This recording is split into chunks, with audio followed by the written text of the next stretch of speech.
everybody. I thought I would start a little video series for people who were interested in when I talk about my spiritual path. I know it's not for everybody, but I was talking a little bit with Michelle about doing the Omen Days work, and she said, "Ooh, are you going to do a video about that?" And I thought for a little while, and I thought, well, I don't know if that's something people would be interested in, but maybe it is. I've had several people ask me about it. So what I'm going to do is periodically, kind of like I do with my sewing videos, or I do with my farming vlogs or whatever, that are like the spring break vlogs or whatever. I thought I would start a video series that'd be occasional, called Crafting with a capital C, because I practice witchcraft. I am a witch. I am actually an elder in the Georgian tradition of witchcraft, which is an Americanized, if you will, version of some of the British lines like Gardnerian and Alexandrian. It was started by George Patterson, or George Patrick Patterson, sorry, um, in California after his time in the Air Force, I believe it was, in Britain. And he studied with Gardnerian and Alexandrians, and he decided to bring some of their practices to back to the United States and to make it an Americanized version. I'm an elder in that tradition, which means I have studied with a mentor for a period of time and gone through a series of degrees. And then after I achieved my highest degree, I practiced for a year and a day, and then I was granted eldership. And as an elder, that means I can help talk about policy in the tradition. I can teach. I don't practice the Georgian trad as part of my day-to-day practice. My day-to-day practice is very much personal and my own, and what feels right to me. It's kind of a mishmash of a lot of different things. I just call myself a mountain witch. That's what I do. Every breath I take, every step I walk on this land is part of my practice. So, but there are certain things that I like to do with others. And so a couple of years ago, Marla, who is my mentor in my tradition, who is also practices Nordic, and then my friend Stacy, who is, I met through Marla, through Mystic South, who is practices, they both work together on fairy tradition, and then also Stacy is Strega, which is an Italian tradition. We meet together and once a month and have like a little unofficial coven, I guess, if you could call it that. But what we do and what we're doing right now is called the Omen Days. Now, the Omen Days are synonymous with the 12 days of Christmas, but they are not the same thing. There is an article that I will post a link to by Caitlin Matthews that came out in 2013 talking about the Omen Days. So, so what it is, in the medieval liturgical calendar, the festival of Christmas Day stood alone as a supreme holy day, so the counting of the 12 days began from the 26th of December, which is the first day of Christmas, until the 6th of January, which is 12th night, or the 12th day of Christmas. Now, we talked a little bit about the Gregorian calendar and the Georgian and the Julian calendar and how that all changed around. But in Brittany and in Wales, the 12 days of Christmas, which mark the intercalary days, are all called the Omen Days, and they have a particular purpose. The intercalary days are really the days left over from the reckoning of the solar year, and in calendars throughout the world, it kind of helps us catch up, okay? So, in this interval between the ordinary count of days, it is in this interval between the ordinary calendar count of days that the gods are born and conceived in many different mythologies, including the Irish one, where Agnes Og, young Angus, is conceived, grown, and born at Brugh de Bon within this time, all in one day by the magical workings of the Dagda. So, what people do during this time is you can do divinatory work. So it was the custom of many to go out on each day of this Christmas festival and observe signs in natures and divine from them the state of the year to come. So each day corresponded to a month of the year. So the 26th, which is today, corresponds to January. And I'll put, the article that you can read the full text of it there. But Marla and Stacy and I began doing the Omen Days 2 or 3 years ago. And each year I've tried to do better and dig deeper into my understanding of what's going on. You can make this as elaborate as you like, or you can make it as simple as you like. The first year I just did a draw of a tarot card, and that was it. Didn't really dig too much deeper. The next year I added more layers, and this year I've added even more layers to what I'm doing. So what I thought I would do is kind of tell you what I'm doing and then show you an example of it, and then you can take away from that what you want. So the first thing that I do is I keep a notebook, and in my notebook I write down the actual date, the month that it's for, and then I do my divination process, which is usually with some sort of cards or runes or whatever. I do that first thing in the morning. I write down my interpretations of that over the course, as I'm thinking about it and reading about it. And this is where I don't pretend like I know the meanings of all these cards. I look at books. I think about things. I think about references. I look stuff up. So this is like a research project almost. It takes me about an hour usually to get through all of these when I'm working on it. So I write down my interpretations. This year, what I've decided to do is choose my tarot card as my centralizing theme, and then everything else is a support to that theme, okay? So that's the way it's going to be laid out. So I do that, but then the other thing that I do is I just make observations of things that I notice throughout the day, how I'm feeling about something, like if I'm having a strong feeling about something, or if something unusual or out of the ordinary happens, or something amazing happens, I write that down. If I have an unusual wildlife encounter, I write that down. If I have an unusual, if I have an out of the blue contact with a long lost friend, I write that down. So I write, sometimes birds are just birds, right? But sometimes you want to pay attention to what those birds are telling you. So like today, I saw a very large collection of vultures in a spot that I don't normally see them. There was no reason for them to be there, and they were just soaring on the thermals. I really paid attention to that because it was in a place that was out of context for them to be. Then later today, I saw a coyote.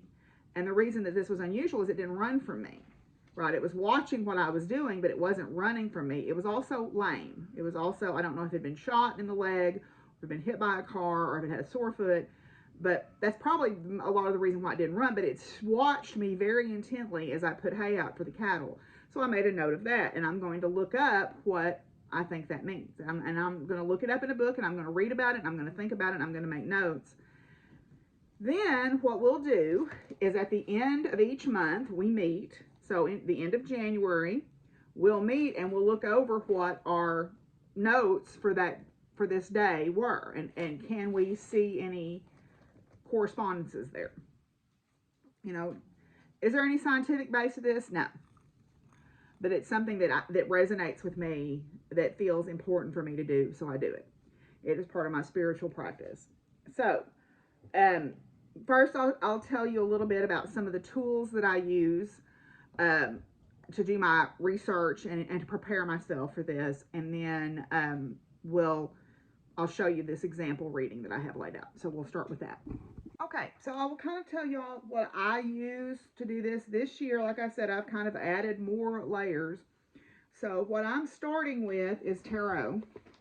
And the deck that I'm using is MJ Cullinan's Guardians of the Night. And it comes with a guidebook. And I normally don't recommend reading the guidebook like it's the gospel, so to speak. But what I like about this guidebook is she addresses the particular imagery she uses on her cards, which for this one I drew, it was the King of Cups. She talks about orcas and things of that nature, and I like to add that to my interpretation. I'll talk about my generic, well, I'll just go ahead and show it now. My go-to book when I was learning to read tarot back in the day is this book, The Intuitive Tarot. It's still in print, I believe. It is not this is a literal interpretation of these symbols. This is a how does this card make you feel thing. And I like that. But anyway, so I like the guidebook because I want to look at her symbolism and incorporate it into my own way of thinking. So this deck is still available. I believe it's in a different box now. But this is a beautiful deck. So it's from MJ Cullinan, which is the same person that did the Roar Oracle that I used back during Holovlog. So that's my basis. That's my focus for the month card, and that goes in the center. And then around that, I put other different oracle cards. So I consider this to be like a layered reading. I start with a rune. Okay, so I have a rune set. I have 3 sets actually. If you saw my haul video from Enchanted, you saw I got one there. If you saw my haul video from Mystic South, you saw I got one there. And this was my original rune set. This is made out of deer antler. These are wood burned into deer antler, and this is made by a company called Mimir's Well out of, I believe they're out of North Carolina. So that's the set that I'm using right now for my rune. So that is the thing I start with. So this rune is Gibo, which means gift. All right, and Gibo is about generosity of spirit and generosity of, well, your giving nature, your heart, things of that nature. So that was Gibo. Okay, it's the X. That's part of it. Then the next deck that I'm using is the Wild Woman Oracle by Cheyenne Zarate. Okay, the Wild Woman Oracle. And this has a little guidebook that goes with it too. This is an oracle deck. It is not tarot system based. Okay. And so the card that I drew out of there was Morana, the goddess of death. And this is, I believe, a Polish goddess. And this is about letting go of old negative patterns. To me, it was about letting go of old negative patterns. If you read the myth of Morana, she did not, and it was her demise. So that was the next card that I drew. Then the next deck that I'm using, and like I said, I kind of went a little wild this year, is the Spirit Animal Oracle by Colette Byron Reed. The Spirit Animal Oracle. This is another oracle system. It has a guidebook in it. And the card that I drew out of that was the Scarab Beetle Spirit, which is magic works through you. All right, and then it talks a little bit more about that in the guidebook. All right. Then the next thing that I drew out, or the next cards, or the next deck that I decided to work with, was the Liminal Spirits Oracle by Laura Tempest Zakroff. And this is a deck that I picked up at Mystic South on Marlo's recommendation. This is artwork done by LTZ, and this is the Gateway. All right, the Gateway card. Okay. Then, and I wasn't going to use this deck, but I was doing something and I heard something fall and hit the floor in the other room, and it was that deck. So I'm like, okay, you can come too. You can come too. Then the next one that I'm using is, you just saw on my Holovlog, is the Seasons of the Witch Yule Oracle, which I thought would be appropriate since we are in the season of Yule right now. And the card that I drew out of there was Forest. And it says, it is without question a place of mystery, whispers of powers you've forgotten. Let thy strength crawl from beneath the ground and remind you, dear child, that you are magic. And Gateway is about gateway to self. So, yeah. So, okay. So then the last thing that I'm using is the Woman Rune cards. The Woman Rune cards are a system designed by Molly Rama and Shekinah Mountain Water. And you can order these from their Etsy shop, which is Bridget's Grove. And they have a guidebook that goes with them. It's a deck of cards, and the one I got was the Great Wheel. And that is Rune of Infinity, Completion, Wholeness, and Universality. Excuse me, not university, universality. So what I've done, and I'll turn the camera around and show you in just a second, but I've laid those out, and it doesn't really matter how I've laid them out. I've just surrounded my central tarot card with that, and then what I do is I go through and I look at my interpretation of the tarot card, and then how do these other things support that interpretation. So for example, I'll just read a little bit of this. It says, the King of Cups, it's tolerance of differences of path. Meet these differences with my warmth and compassion. to find true joy. Rely on insight and compassion to guide me in difficult situations, to cut through choppy emotional waters to find peace, and be more expressive of my loving nature. So that is something that I have been studying on within myself, and how I can navigate choppy emotional waters, to let go of old negative paths, to let go of negative, past experience trying to ruin present experience, to live within the moment, to not worry about future, to not worry about past, but just live in the moment. So supporting that, again, Gabo is about my gift of my true heart. The Wild Woman Marana is about letting go of the poverty mindset and old patterns. Then there's a lot of this theme of letting the magic flow, letting myself believe in myself, right? Believe in who I am and come into my own in that way. And that is supported by the spirit animal card of the scarab beetle, the uh, liminal spirits gateway, which was about letting go of old patterns and not letting what I think I want override what I need. And then the Yule Oracle is about remembering my own magic, and the Woman Rune is about looking within because all is there. So I am going to sit down and think about more about how these things all work together, and write sort of a final summation of that, if you will. But then what I do is, this morning I noticed when I went out, it was a very unusual light this morning. It was overcast. The sky was it was a very blue sky, but not in the traditional blue sky way. It was overcast, but the light made it look this unusual, almost pale periwinkle blue. And I wrote some things about my personal feelings about some things, and how I need to, I'm trying to square these up and figure out what they mean.